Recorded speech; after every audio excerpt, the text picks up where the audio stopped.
ഹബീബുന മുഹമ്മദ് റസൂലുള്ളാഹി സ്വല്ലല്ലാഹു അലൈഹി വസല്ലം. ആ ഹബീബിനെ കുറ്റം പറയാൻ, ആ ഹബീബിനെ നിസാരപ്പെടുത്താൻ അവിടുത്തെ കാലത്ത് തന്നെ ഒരുപാട് ആളുകൾ ശ്രമിച്ചിരുന്നു. റസൂലുള്ളാഹി തങ്ങൾ ആരെന്ത് കുറ്റം പറയുന്നുണ്ടെങ്കിൽ ആ കുറ്റം പറയുന്നതിന് മുമ്പ് ഞങ്ങളുടെ പേര് പറയണം. പേരെന്താ? മുഹമ്മദ് സ്വല്ലല്ലാഹു അലൈഹി വസല്ലം. ഈ മുഹമ്മദ് എന്ന പേര് പറഞ്ഞിട്ട് അതിന്റെ ശേഷം റസൂലുള്ളാഹി തങ്ങള് നിസ്സാരപ്പെടുത്താന്ന് പറഞ്ഞാല് അറബി അറിയുന്ന ആളുകൾക്ക് അത് വലിയ പ്രയാസമാണ്. കാരണം മുഹമ്മദ് എന്ന് പറഞ്ഞാൽ പ്രകീർത്തിക്കപ്പെടുന്നവൻ, പ്രകീർത്തിക്കപ്പെടുന്ന ആള്, പ്രശംസിക്കപ്പെടുന്ന ആള് എന്ന് പറഞ്ഞിട്ട് പിന്നെ അയാള് കുറവ് പറയാന്ന് പറഞ്ഞാല് അല്ല, അത് ഏതൊരു ആളുകൾക്കും പറ്റാത്തതാണ്. അപ്പൊ അതുകൊണ്ട് അക്കാലത്ത് തന്നെ ഹബീബിന്റെ പേര് മാറ്റം ചെയ്ത ആളുകളുണ്ടായിരുന്നു. മുഹമ്മദിന് പകരം മുദമ്മം എന്ന് വിളിച്ച ആളുകളുണ്ട്. മുഹമ്മദ് എന്ന് പറയുന്നതിന് പകരം മുദമ്മം എന്ന് വിളിച്ചിട്ട് റസൂലുള്ളാഹി സ്വല്ലല്ലാഹു അലൈഹി വസല്ലം തങ്ങള് ആക്ഷേപിക്കുകയും കുറ്റം പറയുകയും റസൂലുള്ളാഹി തങ്ങളുടെ സ്ഥാനത്തിന് കുറവ് വരുത്തുന്ന വാക്കുകൾ പറഞ്ഞു നടന്നിരുന്ന ആളുകളൊക്കെ ഉണ്ടായിരുന്നു. മുദമ്മം എന്ന് പറഞ്ഞാൽ നീചൻ എന്നാണ്, നീചൻ. പക്ഷേ അവരെന്ത് പേരുമാറ്റം നടത്തിയാലും ഹബീബായ റസൂലുള്ളാഹി സ്വല്ലല്ലാഹു അലൈഹി വസല്ലം തങ്ങൾക്ക് പേര് വെച്ചത് അല്ലാഹുവാണ്. പരിശുദ്ധ ഖുർആൻ പറഞ്ഞു മുഹമ്മദുർ റസൂലുള്ളാഹ്, മുഹമ്മദുർ റസൂലുള്ളാഹ്. ഖുർആനിലൂടെ അല്ലാഹു തആല ഹബീബായ തങ്ങൾക്ക് സമ്മാനിച്ച പേരാണ്. ഈ പേരിനെ കുറിച്ച് തന്നെ പറയാൻ തുടങ്ങിയാൽ തീരാതത്ര അവിടുത്തെ മൗലിദുകളും അവിടുത്തെ പുകഴ്ത്തലുകളും ആ പേരിന്റെ ഉള്ളിൽ തന്നെ അടങ്ങിയിട്ടുണ്ട്. അതുകൊണ്ട് അല്ലാഹു തആല അങ്ങനെയുള്ള ഒരു പേര് സെലക്ട് ചെയ്തപ്പോ അതിനെതിരായി റസൂലുള്ളാഹി തങ്ങളെ വിമർശിക്കാൻ വേണ്ടിയിട്ട് മാത്രം ആളുകൾ തെരഞ്ഞെടുത്ത ആ പേര് തന്നെ അല്ലാഹു തആല ഇല്ലായ്മയിൽ നമുക്കെന്നറിയോ? റസൂലുള്ളാഹി അങ്ങനെ പല ആളുകൾ വിളിച്ചിട്ടുണ്ടായിരുന്നു നമുക്കറിയോ? അറിയാത്ത രൂപത്തിൽ അതിന് അല്ലാഹു തആല ഇല്ലായ്മ ചെയ്തെന്നാണ്. കാരണം ഹബീബായ റസൂലുള്ളാഹി സ്വല്ലല്ലാഹു അലൈഹി വസല്ലം തങ്ങളെ അല്ലാഹു ഏറ്റെടുത്തതാണ്. ആ ഹബീബിന്റെ പേരിൽ എത്ര സ്വലാത്ത് എഴുതിയാലും മതിയാവൂല. സ്വലാത്ത് എന്ന് പറഞ്ഞാൽ അത് അറബിയുടെ സ്വില എന്ന ഒരു പദത്തിൽ നിന്ന് വന്നതാണ്.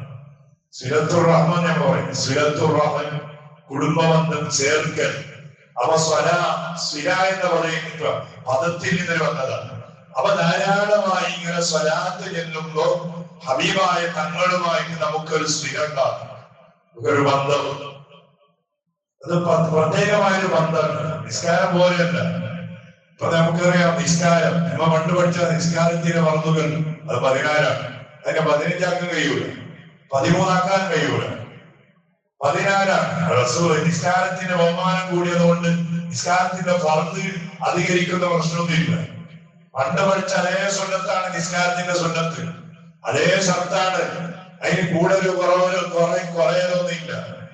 നിസ്കാരത്തിന്റെ നിയമങ്ങളും അതിന്റെ ശിക്ഷകളും പറഞ്ഞിട്ട് ആ മാന്മാരായ ഫുഖാക്കൾ അതിനെ തിട്ടപ്പെടുത്തിയിട്ടുണ്ട്. അതിനൊരു ക്ലിയറൻസ് തന്നിട്ടുണ്ട് നിസ്കാരത്തിന്റെ കാര്യം. എന്നാൽ സ്വലാത്തിന്റെ കാര്യം അങ്ങനെയല്ല. അതിനൊരു ക്ലിയറൻസ് തന്ന ഒരു പണ്ഡിതരും ഇവിടെ കഴിഞ്ഞു പോയിട്ടില്ല. അതിന്റെ ബഹുമാനങ്ങൾ എത്ര പറഞ്ഞാലും തീരുവില്ല. എന്താ കാരണം? അതുകൊണ്ട് നമുക്കുണ്ടാകുന്നത് ഹബീബായ റസൂലുള്ളാഹി സ്വല്ലല്ലാഹു അലൈഹി വസല്ലമ തങ്ങളോടുള്ള ആ പ്രത്യേകമായ ബന്ധമാണ്. അങ്ങനെ സ്വലാത്ത് ചൊല്ലി ഹബീബുമായി ബന്ധം സ്ഥാപിച്ച എത്രയോ മഹാരഥന്മാര് തമ്മിൽ നിന്ന് കഴിഞ്ഞു പോയിട്ടുണ്ട്. അവിടുത്തെ കാലത്ത് തന്നെ ജീവിച്ച വലിയ ഒരു മഹാനായിരുന്നു യമനിലുള്ള വലിയ ഒരു ആശിഖുർ റസൂൽ മഹാനായ ഉവൈസുൽ ഖർനി റളിയല്ലാഹു അൻഹു. ഹബീബായ തങ്ങൾ മദീനത്തെ പള്ളിയിൽ ഇരുന്ന് യമനുകാരനായ ആ ചെറുപ്പക്കാരന്റെ സംഭവങ്ങൾ റസൂലുള്ളാഹിയുടെ ജീവിതത്തിൽ ആ ഉവൈസ് തങ്ങളെ കണ്ടിട്ടില്ല. യമനിലേക്ക് റസൂലുള്ളാഹി സ്വല്ലല്ലാഹു അലൈഹി വസല്ലം തങ്ങൾ പോയിട്ടില്ല. ഉവൈസ് തങ്ങളെ കണ്ടിട്ടില്ല. കാണാതെ ആ ഉവൈസ് തങ്ങളുടെ ഓരോ പ്രത്യേകതകൾ, ഉവൈസ് ആരാണ്, അവിടുത്തെ ശരീരത്തിലുള്ള തടിയുടെ ശരീരത്തിലുള്ള രോമങ്ങൾ അധികരിച്ച ഒരു സഹോദരന്, ശരീരം വെളിഞ്ഞ സഹോദരൻ തടിയുള്ള ഒരാളാണ് എന്നൊക്കെയും മഹാനായ ഉവൈസ് തങ്ങളുടെ ഓരോ പ്രത്യേകതകൾ മഹാന്മാരായ സ്വഹാബത്തിന്റെ ഹബീബായ റസൂലുള്ളാഹി സ്വല്ലല്ലാഹു അലൈഹി വസല്ലം തങ്ങൾ വിവരിച്ചു കൊടുക്കുകയുണ്ടായി. അപ്പൊ അങ്ങനെ കൂടുതലായി വിവരിച്ചപ്പോ മഹാന്മാരായ സ്വഹാബത്ത് ഹബീബായ തങ്ങളോട് ചോദിച്ചു, നബിയെ, നിങ്ങളോട് അത്രയും വലിയ മഹബത്തും താല്പര്യവും ഉള്ള ഒരാൾ പിന്നെ എന്തുകൊണ്ട് നബിയെ നിങ്ങളെ കണ്ടാൽ അയാൾ സ്വഹാബിയായില്ല? സ്വഹാബിയാണ് ഏറ്റവും വലിയ ഡിഗ്രിയുള്ള, ഏറ്റവും വലിയ സ്ഥാനമുള്ള മനുഷ്യർ. അപ്പൊ ആ സ്വഹാബിയാകുന്ന വലിയ ഒരു പദവി അത് ഏറ്റുവാങ്ങാൻ നിങ്ങളുടെ മദീനയിൽ നിങ്ങളുടെ മുന്നിൽ എന്തുകൊണ്ട് നബിയെ ആ മനുഷ്യൻ വന്നില്ല എന്ന് മഹാന്മാരായ സ്വഹാബത്ത് ഹബീബായ തങ്ങളോട് ചോദിച്ചപ്പോ ഹബീബായ തങ്ങൾ അവരോട് പറഞ്ഞു, സ്വഹാബ, ഒന്നാമത്തെ കാരണം ഗലബത്തുൽ ഹാൽ എന്നാണ്. ഗലബത്തുൽ ഹാൽ, അയാളുടെ അവസ്ഥ ഓവറായി പോയി. സ്വഹാബ, എന്നോടൊരു മഹബത്തുണ്ട്, ആ മഹബത്തിന്റെ അവസ്ഥ ഓവറായി പോയി. ആരുണ്ട് മഹബത്ത്? ഒരാളുകൾ സ്വലാത്ത് പറയുമ്പോ ഭയങ്കരമായ ആവേശത്തോടു കൂടി പറയുമ്പോ ഒരാളുകൾ ഇയാളെന്തിങ്ങനെ ഭയങ്കര ഓവർ. ഒരാളുകൾക്ക് റസൂലുള്ളാഹി തങ്ങൾ പറയുമ്പോ പിന്നാതെമോ വെള്ളിയാഴ്ച ഇവിടെ ജുമാ കഴിഞ്ഞിട്ട് ഇവിടെ മദ്രസ നൂറുള്ള മദ്രസന്റെ മീലാദിന്റെ ആ ലോകം പറ്റി അപ്പൊ ജമാഇനി ആദ്യമായിട്ട് ഒരു അശർക്കവൈറ്റ് പാടും. ഞാൻ സദസ്സിൽ ഈ കുന്തത്തിൽ ചായ നിൽക്കുന്ന ഒരു മനുഷ്യനാണ്. സന്തോഷമായി അശർക്കവൈറ്റ് പാടുമുണ്ടല്ലോ, അയാളൊരു ആട്ടവും ചാട്ടവും കണ്ടു.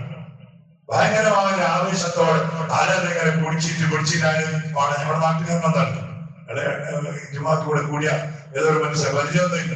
അയാളെ കണ്ടു ഭയങ്കര സന്തോഷമായി. ആക്ഷേപിക്കാൻ പറ്റുമോ? ആക്ഷേപിക്കാൻ പറ്റും. ഇത് മാത്രമാണ് ആക്ഷേപം. എനിക്കവിടെ ഫുട്ബോൾ കളിക്കുമ്പോ പിന്നൊരാൾ കളിക്കുമ്പോ ഗ്രൗണ്ടിന്റെ പുറത്ത് നിന്നിട്ട് അതിന്റെ ആവേശത്തിൽ വിരത്തെ കളിച്ചുണ്ടാവും. അവൻ ചവിട്ടുന്നതിനേക്കാൾ സ്പീഡായിട്ട് കാൽ പൊക്കി ചവിട്ടുന്നുണ്ടാവും. അതിനെ കുറിച്ച് നമുക്ക് ആക്ഷേപമൊന്നുമില്ല. അതിന്റെ ഒരാള് കബഡി കളിക്കുമ്പോ അവനേക്കാൾ ഉഷാറായിട്ട് പുറത്ത് നിൽക്കുന്ന ആൾ കളിച്ചുണ്ടാവും. അതിനെ നമുക്ക് ആക്ഷേപമൊന്നുമില്ല. പക്ഷെ ഇങ്ങനത്തെ കാര്യത്തിൽ റസൂലുള്ളാഹി തങ്ങൾ പതിവ് പറയുമ്പോ സ്വലാത്ത് ചെല്ലുമ്പോ പ്രത്യേകമായ ഒരു ആവേശം കാണിക്കുമ്പോൾ നമുക്ക് അതിനെ കുറിച്ച് ഭയങ്കര ആക്ഷേപമാണ്. അപ്പൊ ഉവൈസ് തങ്ങളെ കുറിച്ച് ആദ്യമായിട്ട് പറഞ്ഞത് ഓ സ്വഹാബ, ഗലബത്തുൽ ഹാലാണ്. ഗലബത്ത് ഇതുപോലെ ഒരു സംഭവം റസൂലുള്ളാഹി തങ്ങളുടെ വഫാത്തിന് ശേഷം നടന്നിട്ടുണ്ട്. ബഗ്ദാദിലുള്ള ഇറാഖിലുള്ള ഒരു മനുഷ്യൻ റസൂലുള്ളാഹി തങ്ങളെ കാണാൻ വേണ്ടി കൊതിച്ച് ആണെന്ന് പറഞ്ഞാൽ റൗദ ഒന്ന് സിയാറത്ത് ചെയ്യാൻ കൊതിച്ച് ആഗ്രഹിച്ച് മുഹമ്മദ് റഷീദ് റളിയല്ലാഹു അൻഹു തോന്നുന്നു പേര്. അപ്പോ അങ്ങനെ അയാള് ഏതായാലും മദീനയിൽ പോകാൻ വേണ്ടി ഒരുങ്ങുമ്പോ അവിടുത്തെ ഭരണാധികാരികൾക്ക് റസൂലുള്ളാഹി തങ്ങൾ സ്വപ്നത്തിൽ അറിയിച്ചോളൂ, ഇങ്ങനത്തെ ഒരാള് മദീനയിലേക്ക് പുറപ്പെട്ടിട്ടുണ്ട്, അയാൾ നിങ്ങൾ വരാൻ സമ്മതിക്കരുത്. അയാൾ എപ്പോ പോകാൻ വേണ്ടി ഒരുങ്ങുമ്പോഴും ബോർഡറിൽ വെച്ച് ഞങ്ങൾ പിടിച്ചിട്ട് രണ്ടാമത് നാട്ടിലേക്ക് അയക്കും. അങ്ങനെ അവസാനം അയാൾ ചെയ്ത ഒരു ഐഡിയ ആയിരുന്നു, എന്താ, ഒരു വലിയ ചാക്കിലൂടെ വിറക് എന്തോ ഒരു സാധനം കൊണ്ടുപോകുമ്പോ അയാളെ വിളിച്ചിട്ട് ഇതിന്റെ ഉള്ളിലെന്നെ കിടത്തിട്ട് വന്ന് ബോർഡർ പാസ്സാക്കി തരാൻ പറ്റുമോ? അയാൾ വിടുന്ന പോകാൻ അങ്ങനെ അയാൾ സമ്മതിച്ച് ഈ മഹാൻ അതിന്റെ ഉള്ളിൽ കിടന്ന് എന്നിട്ട് കൊണ്ടുപോകാൻ. അപ്പോ റസൂലുള്ളാഹി തങ്ങൾ അറിയിച്ചു, ഇതാ ചങ്ങായി വരുന്നുണ്ട്, മദീനയിൽ പിടിച്ചെടുക്കണം. സുബ്ഹാനല്ലാഹ്. അങ്ങനെ പോകുമ്പോ ആളെ കാണുന്നില്ല. ആളെ വരുന്നത് കണ്ടാലല്ലേ പിടിക്കാം. ആളെ കാണുന്നില്ല. അങ്ങനെ പോയി ബോർഡറിലെത്തി അവിടെ ചെക്കിങ് ചെയ്യുന്ന സമയത്ത് ഏതോ ഒരു മനുഷ്യൻ, അവിടെയുള്ള ഏതോ ഒരാള്, പേര് മുഹമ്മദാണ്, ആ മുഹമ്മദിനെ മുഹമ്മദ് മുഹമ്മദ് എന്ന് വിളിച്ചപ്പോ ഈ വിറകിന്റെ കെട്ടിന്റെ ഉള്ളിൽ നിന്നിട്ട് ഇയാൾക്ക് ഇഷ്ടം കൂടിയിട്ട്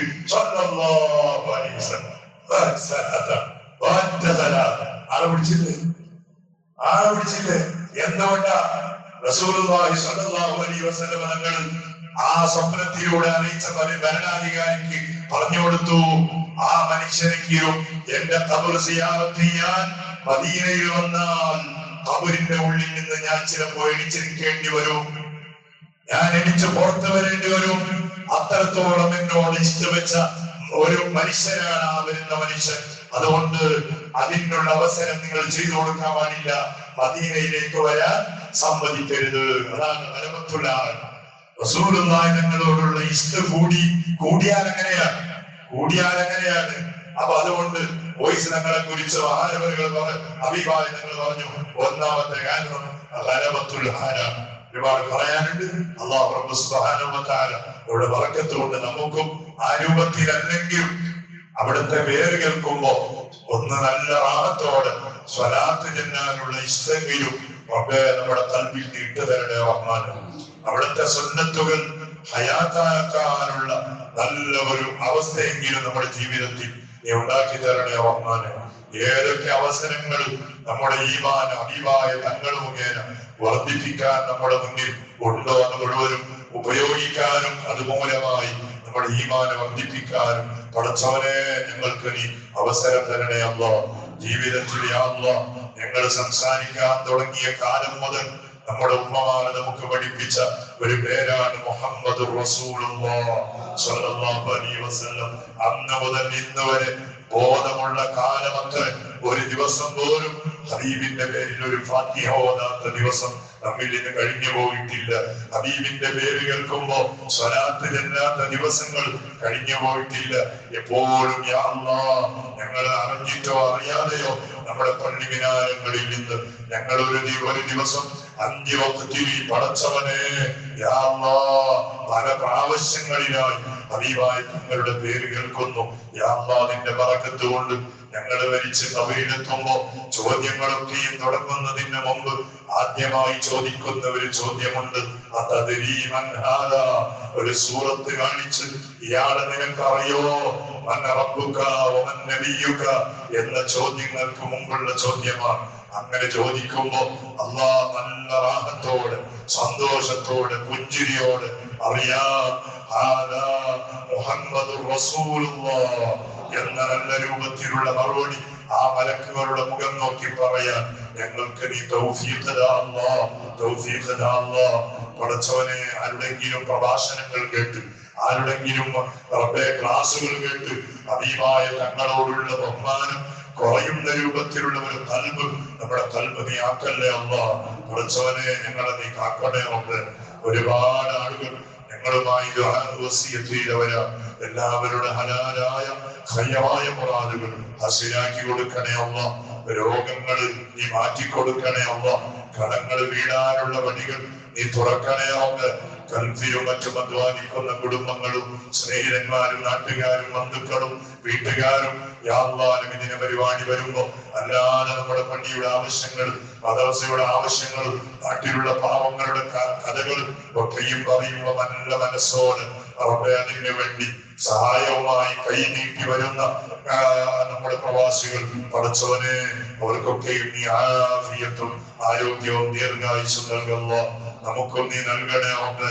അവരും ഞങ്ങൾ ചെയ്യുന്ന പ്രവർത്തനങ്ങൾ ജോലികൾ കച്ചവടങ്ങൾ റബ്ബേ ഞങ്ങളും അവരും സഞ്ചരിക്കുന്ന വാഹനങ്ങൾ ഓടിക്കുന്ന വാഹനങ്ങൾ എല്ലാത്തിനും പടച്ചവനെ നിന്റെ പ്രത്യേകമായ കാവല് നൽകണേ റബ്ബേ. സലാമത്ത് നൽകണേ അല്ലാഹ്. മരിച്ചുപോയ നമ്മുടെ എല്ലാ കുടുംബങ്ങളുടെ ഖബറും നീ സ്വർഗമാക്കണേ അല്ലാഹ്. ബിഹഖി സയ്യിദിനാ മുഹമ്മദിൻ സല്ലല്ലാഹു അലൈഹി വസല്ലം.